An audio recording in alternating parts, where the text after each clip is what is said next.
beloved, welcome back to the channel. It's a nice 70-degree day here in the mitten. No humidity at all. I got the windows open, so if you hear any road noise or anything, that is the reason.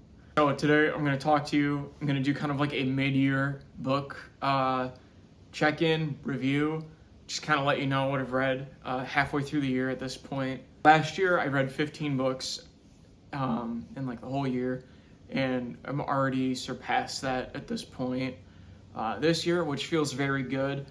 So before we get into the books that I've read this year, I'm actually going to tell you the 2 books that I've put down this year, and one of them is shocking because I got like 720 pages into it and then I abandoned it.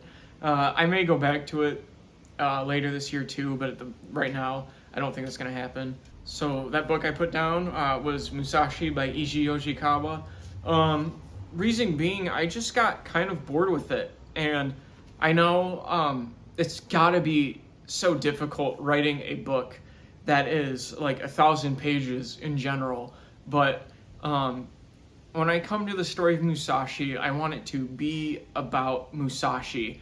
And there's just so many side plots and side characters that I just really did not care for because I wanted to follow Musashi. Before reading this, you know, like last year I had read Vagabond, which is loosely based off this novel. And I think the changes in Vagabond really lent themselves to the story because it is more focused on Musashi and it is more focused on his growth as a person. Deep understanding and changes happen within a page. Like they do in this book, but it's like an overtime thing where it's the thoughts that he returns to and reflects upon them, and that's what really like drew me and millions of other readers to Vagabond, and I just did not find that in here. So that's not to say that it's bad, it's just probably a lot more different than I had expected. Again, I got 720 pages in here, and I just needed a change. And then the second book I've put down is actually the Gulag Archipelago, the first volume. I got about 230 pages into this before I just kind of abandoned it. I'm kind of in a weird funk right now when it comes to nonfiction. I own so much nonfiction that I want to read, but it's just the problem of like getting into it and staying with it. You know, and this is like, could kind of border on the line of nonfiction and kind of like fiction, just the way that after like the first 170 pages of Solzhenitsyn kind of giving you like the history, it kind of follows more into the story of him and what he went through. Just, it was really heavy and I just found myself not sticking with it, so I did put this down. So I already made a video talking about the books I read in January, so we're just going to gloss over those, which is about the first 5 on this stack here. January was a really good year for me. Really good year. January was a really good month for me, so I'm just going to let you know if I like the books or not, and then after that we'll get into some new stuff. Revenant by Michael Punke. Was not super a fan of this. It was okay. The Step by Anton Chekhov, which is a short novel, is a contender for like the top 5 reads of the year, despite being only 125 pages. It is lyrical and beautiful and bold, and I really enjoyed it. Sacred Nature by Karen Armstrong. I did not like this at all. The Wager by David Grann. I actually really liked this one a lot. Really well-written nonfiction book. It's very entertaining as a story like this can be. But, you know, it kind of just keeps pulling you along, which is kind of what you want, you know. There's not, like, crazy information dumps in here. It just tells you what's necessary and stuff.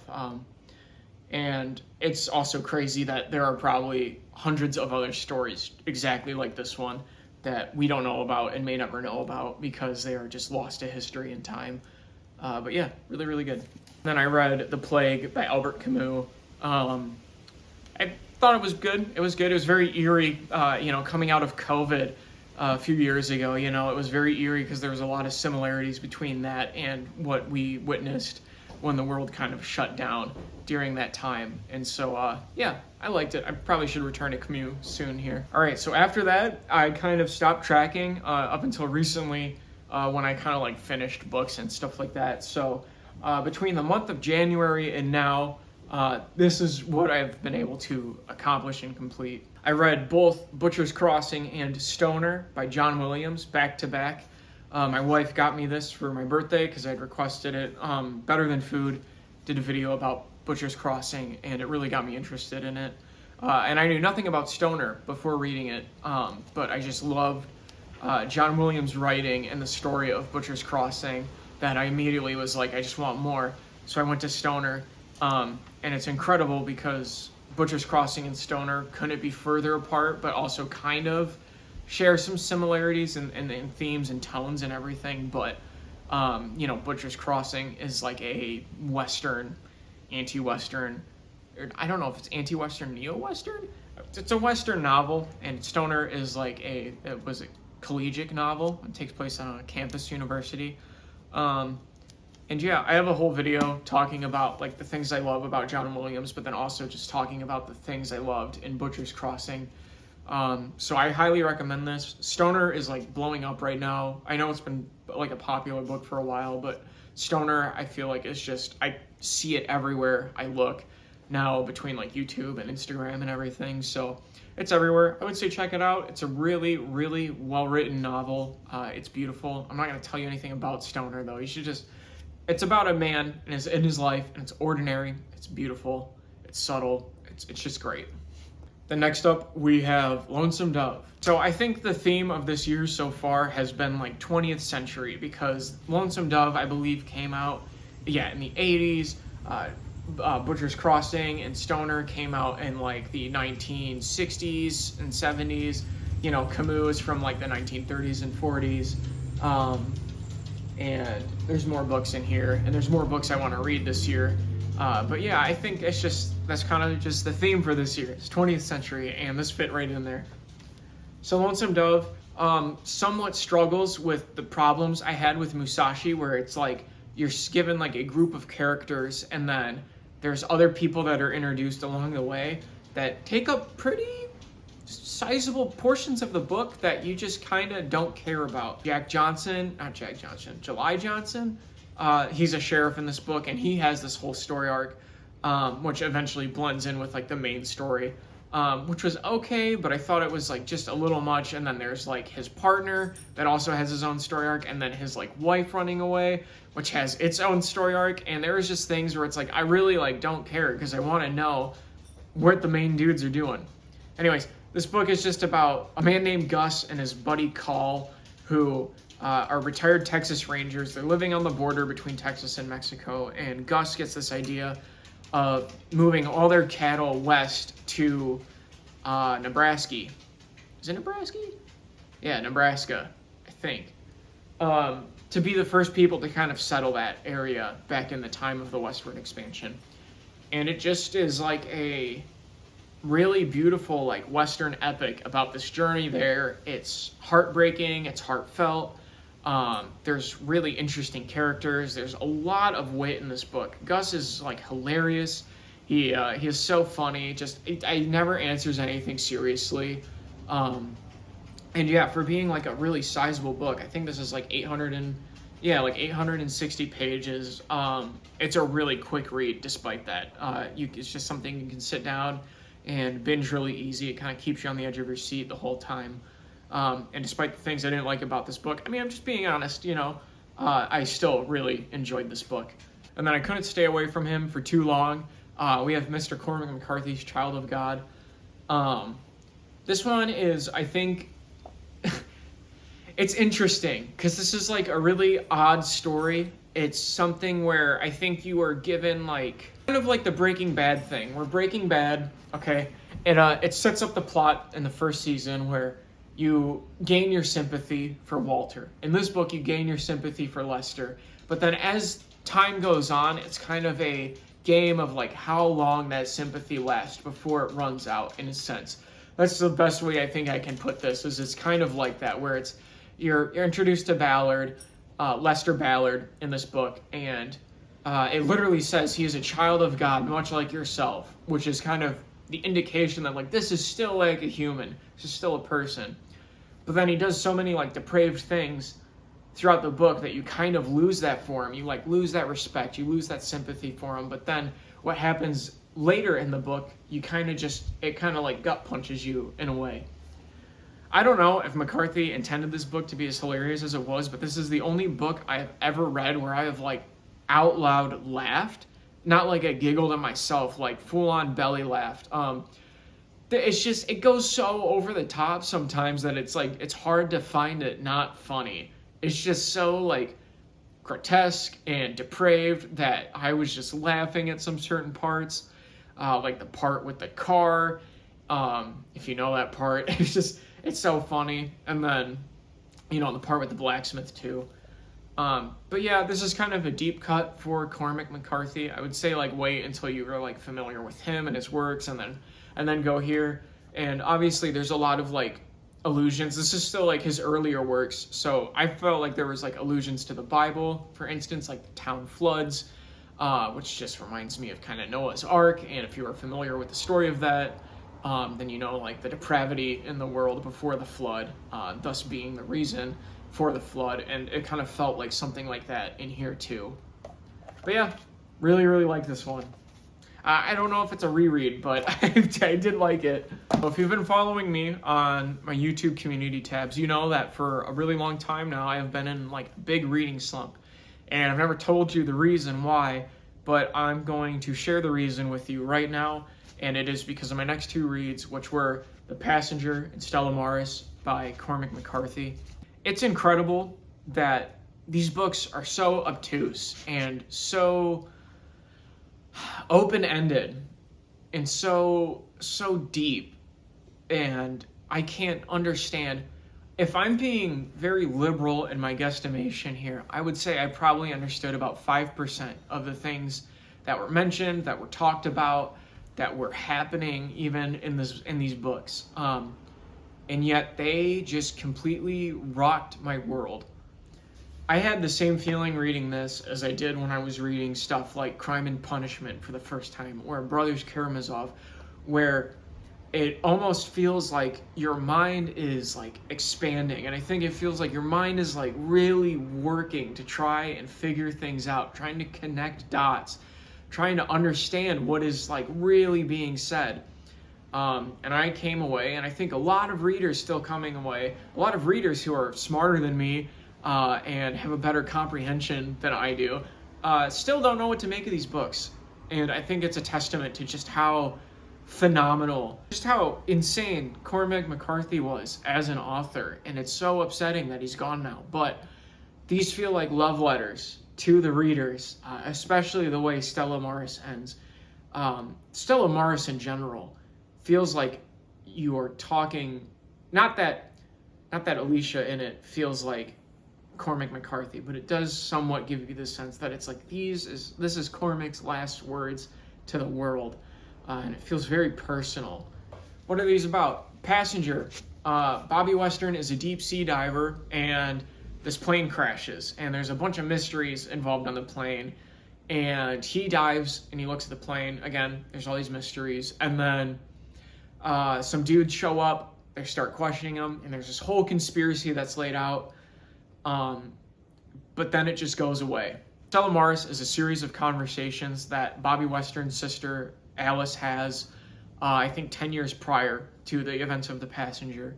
The whole book is just a coda of conversations between her and her psychiatrist, and it's beautiful, and these books rocked me, and I didn't read anything for a week afterwards. I couldn't bring myself to, and honestly, the few months succeeding these, I could not, or proceeding these, right? Proceeding? Yeah, the ones that came after, yeah. I could not bring myself to read anything else.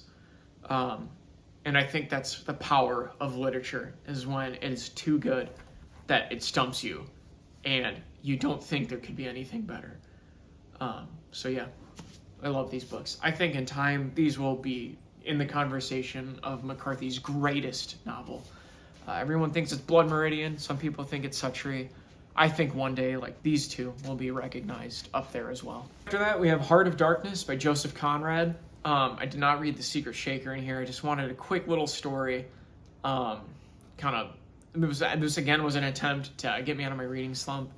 And I think, like, I do need to revisit this book because I think I read it just to read it. I don't think I was like reading it to enjoy it. I don't think I was like reading it to understand it. I just read it just to be reading something, which is like really unfortunate because Joseph Conrad is like a phenomenal writer. He has like beautiful sections in here where he just kind of like lets the prose go, you know. It's like, it's not as poetic as like Melville, but it kind of gave me the same sense, you know, where it's just, it's very beautiful and the sentences are drawn out and they're long.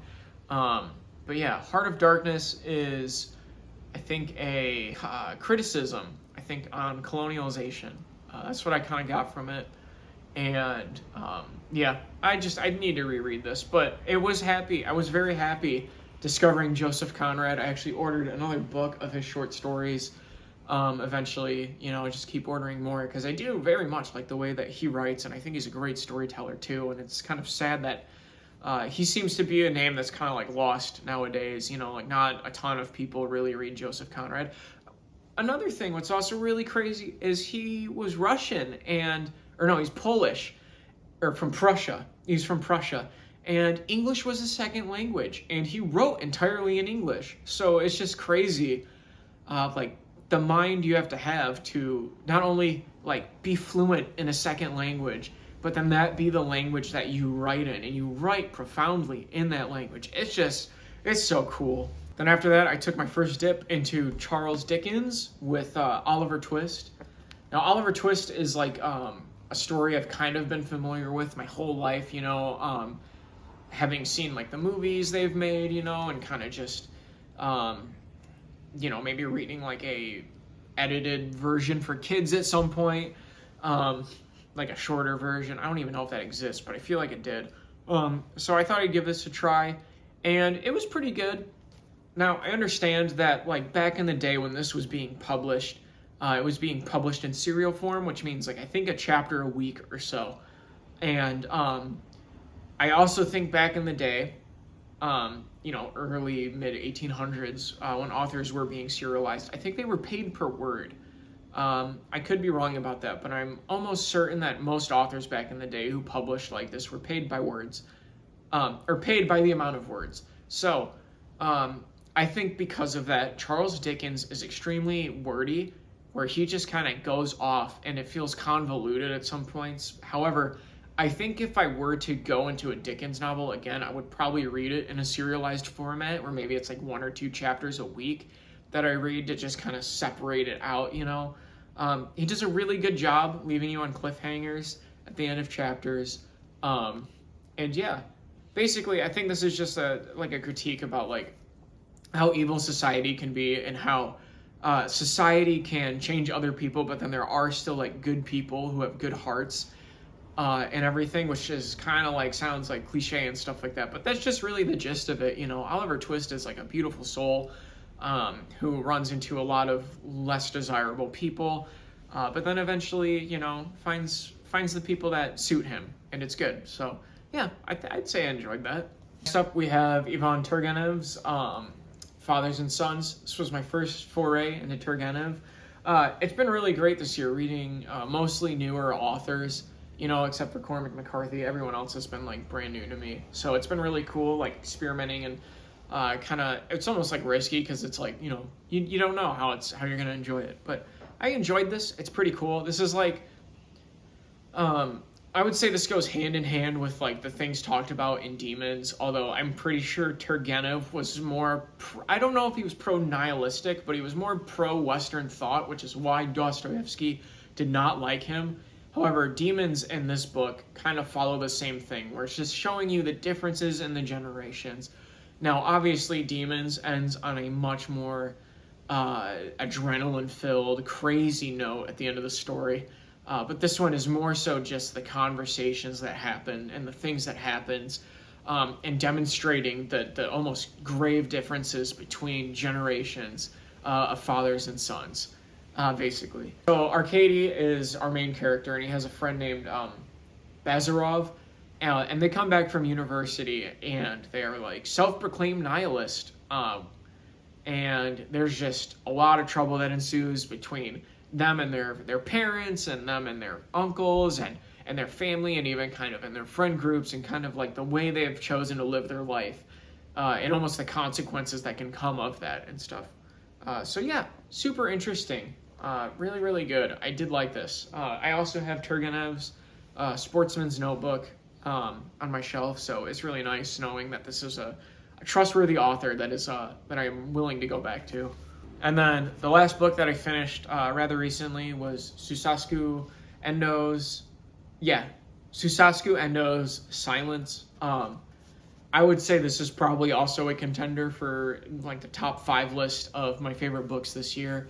Those of you who don't know, this book was made into a movie by Martin Scorsese, and it's one of my favorite movies. I've seen it one time, but it's up there where it's like everything about it, the music, the setting, the theme, the atmosphere, cinematography, the story, was just so good and rooted and beautiful and painful.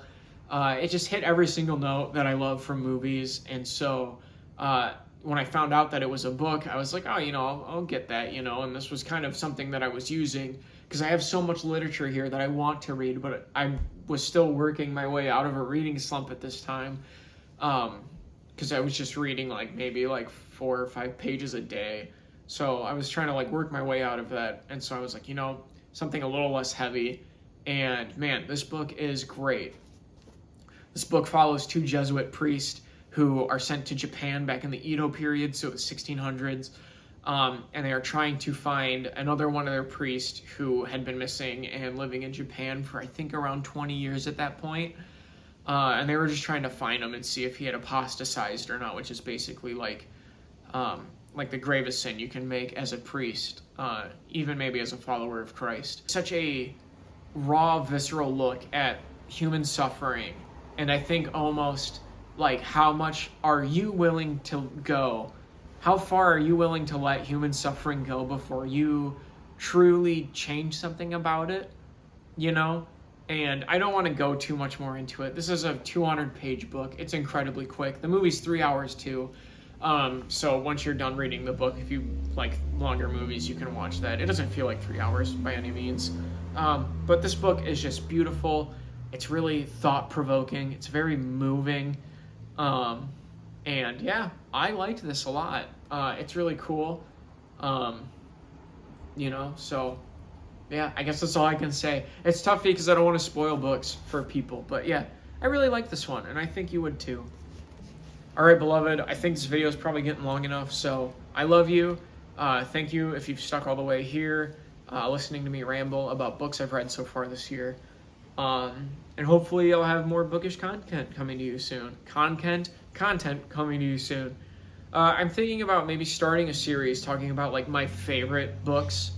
Obviously, I had my top 5 that I've made, but I would love to do just deep dives, singular deep dives. I guess I kind of did that with John Williams with Butcher's Crossing, but just a singular deep dive into why I love certain novels.